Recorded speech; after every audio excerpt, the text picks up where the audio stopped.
Bienvenidos a Historia Antigua para todas las edades.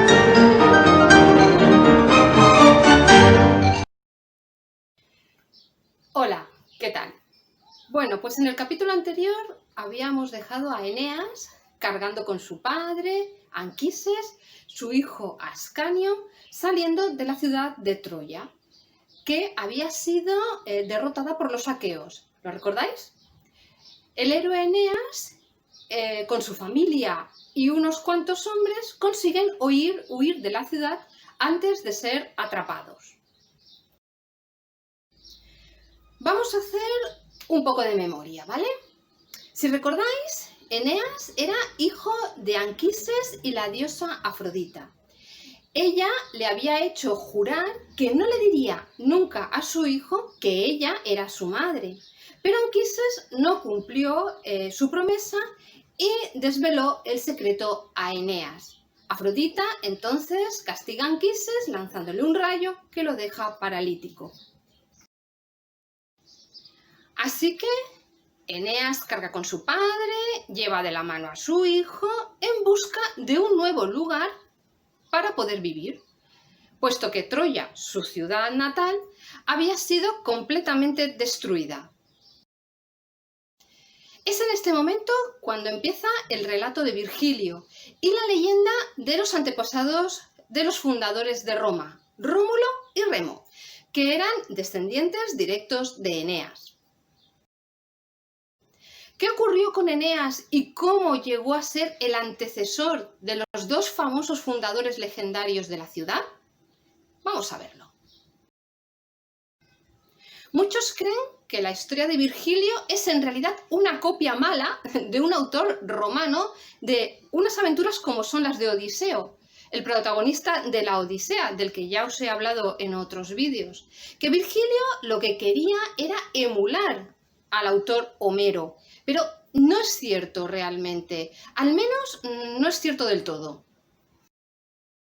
Virgilio, ya os lo contaba en el anterior vídeo, vivió en época del emperador romano Augusto, un gran filoheleno. Esto quiere decir que amaba la cultura helena, la cultura griega. Virgilio, con su obra, lo que quiso no fue copiar a Homero, sino crear, como ya había hecho el autor griego Homero, una historia para que Augusto tuviese una familia ascendente divina. Y lo hizo con el estilo que estaba de moda en aquel momento y que a Augusto tanto le gustaba, en estilo griego. Su objetivo no era copiar la obra de Homero, sino la de crear una historia más de uno de los héroes que huyó de la ciudad de Troya cuando ésta cayó. Como la historia de Eneas, es de suponer que había otras muchas historias circulando en aquellos momentos por el Mediterráneo. El problema es que no conservamos de esas historias más que unas pocas, entre ellas la de Virgilio. ¿Y cómo se enlaza la vida de Eneas con la huida de Troya con Augusto? Bueno, muy fácil. Eneas huye de Troya después de haberse comportado como un héroe.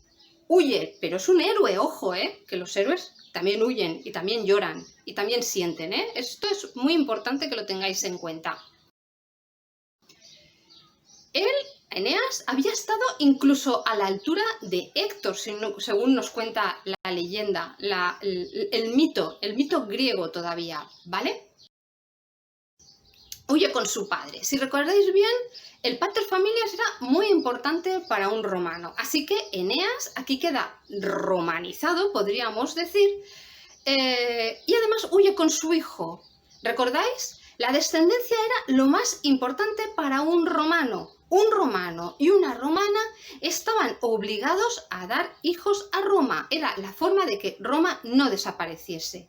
Ascanio era su nombre, pero también, ojo, a partir de ahora se le llamará Julio.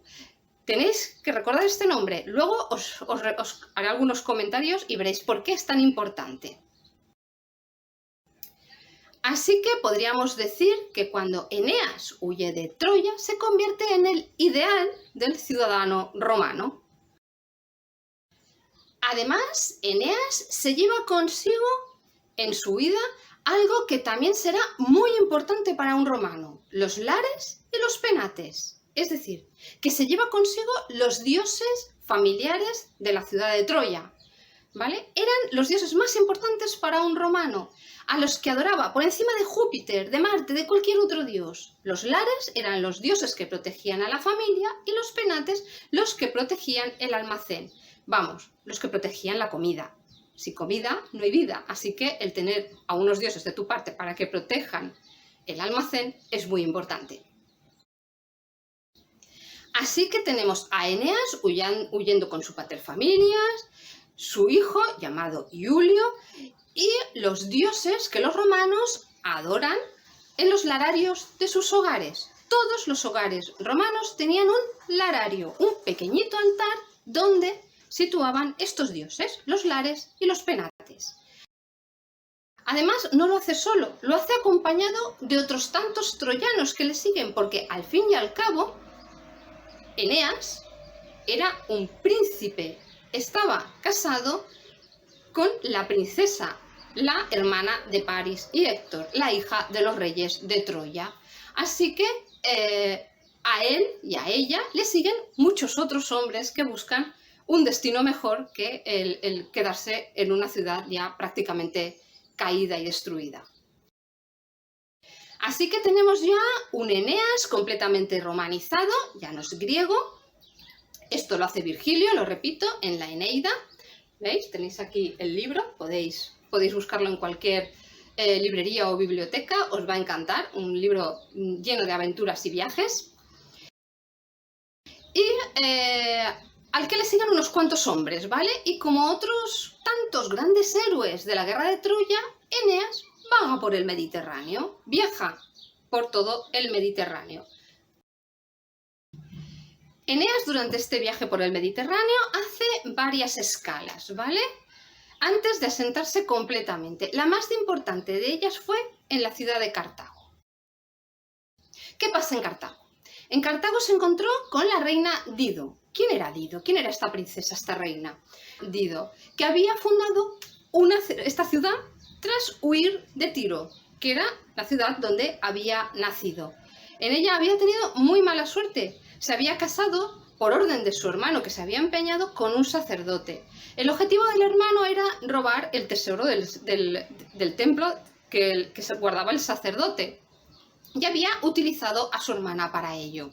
Dido se enteró de todo el plan de su hermano y el hermano mató al marido, y ella terminó huyendo con el tesoro y con su hermana Ana y todas sus doncellas. Tras viajar por el mar, terminó en el norte de África, donde fundó la ciudad de Cartago.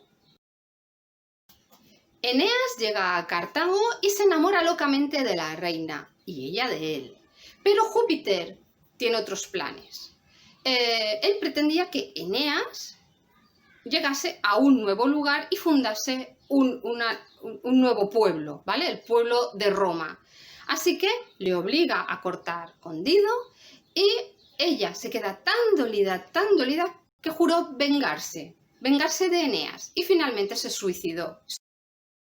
Este juramento es muy importante, el que hace Dido, porque una vez Roma comience a convertirse en lo que será después un gran imperio, tuvo que luchar contra Cartago.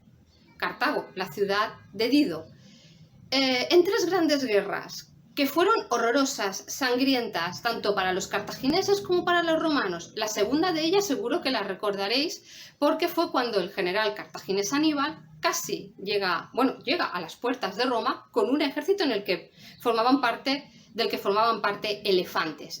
Es muy famosa. Así que Eneas, dolido por el amor que sentía por Dido, pero obligado por el dios Júpiter, sigue su camino. Más tarde, Eneas también viajará al inframundo y allí verá de nuevo a Dido muerta, claro, se ha suicidado, si os acordáis. Ella ahora está en el Hades, en el inframundo, donde se encuentran las almas de los muertos, pero Dido seguirá dolida y no querrá dirigirle la palabra a Eneas. Otro de los lugares donde llega Eneas en su viaje es la isla de Sicilia. y ya por fin, después de mucho viajar, llega a Italia, a la bota de Italia. Aquí desembarca en lo que después será el Lacio y será donde se asienten los romanos. Remontó el río Tíber hasta el monte llamado Palatino, el que será uno de los 7 montes de la antigua Roma. Este monte, el monte Palatino, estaba gobernado por un rey llamado Latino, que tenía una hija bellísima, hermosísima. En estas historias todas las mujeres son preciosas, son guapísimas, ¿verdad? Se llamaba Lavinia. Lavinia tenía además otro candidato para casarse con ella, su primo Turno, el rey de otra zona, ¿vale? Cercana. Así que cuando Turno vio que Eneas también quería casarse con Lavinia, le declaró la guerra. ¿Adivináis quién ganó la guerra? Eneas, por supuesto. Se casó con la bella Lavinia. Ambos tuvieron un hijo. Su hijo se llamará Silvio, que será hermanastro de Julio. ¿Os acordáis que os he hablado de Julio, el hijo que había tenido Eneas con la princesa Creusa de Troya? Con lo cual, Julio, pensadlo, es nieto de Afrodita. ¿No os recuerda en nada ese nombre? Julio, Julio César. Como veis, os estoy contando cómo se creó la ciudad de Roma, según lo que los romanos creían que había pasado. Pero además os estoy contando cómo Augusto se creía hijo descendiente de los dioses. Y ahora me diréis, vale, pero todo esto es una leyenda, no es cierto. Es una invención, ¿verdad? Bueno, ojo, tenemos que tener mucho cuidado, porque eso es juzgar el pasado desde nuestro punto de vista, desde la actualidad, y es un error. Tenemos que entender que los romanos esto se lo creían a pies juntillas. Para ellos no era leyenda, para ellos era historia. Así que, si queremos pensar como un romano y entender cómo pensaba un romano y por qué se comportaban de cierta manera y por qué hacían ciertas cosas, es muy importante entender que esto no es una leyenda, no es un mito para un romano, es historia. ¿Cómo llegó Julio, el antepasado de Augusto, a convertirse en su antepasado? Eso os lo cuento en el siguiente vídeo.